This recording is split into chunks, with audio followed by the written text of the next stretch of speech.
আসন্ন টি-20 বিশ্বকাপ ম্যাচ খেলতে ভারতে না যাওয়ার সিদ্ধান্ত নিয়েছে বাংলাদেশ।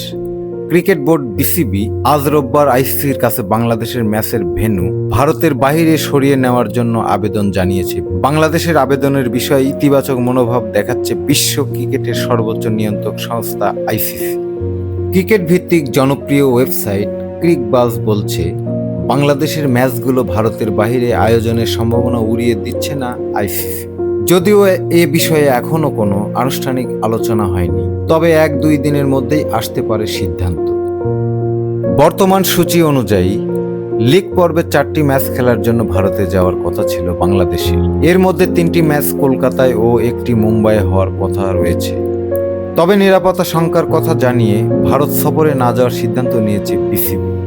রোববার ঢাকায় জরুরি বৈঠকের পর বিবৃতি দেয় বিসিবি। সেখানে বলা হয়, বাংলাদেশের ক্রিকেট বোর্ডের পরিচালনা পরিষদের একটি জরুরি সভা আজ 4 জানুয়ারি বিকেলে অনুষ্ঠিত হয়।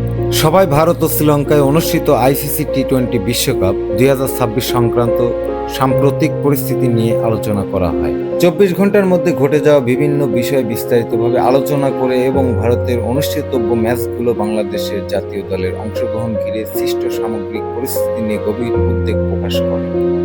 বর্তমান পরিস্থিতির পূর্ণাঙ্গ মূল্যায়ন, ভারতে বাংলাদেশের দলের নিরাপত্তা ও সুরক্ষা নিয়ে বাড়তে থাকা উদ্বেগ এবং বাংলাদেশের সরকারের পরামর্শ বিবেচনায় নিয়ে পরিচালনা পরিষদ সিদ্ধান্ত নিয়েছে যে বর্তমান অবস্থায় বাংলাদেশ জাতীয় দল টুর্নামেন্টে অংশ নিতে ভারতে ভ্রমণ করবে না। Ishtiaq Khokon, next news 24।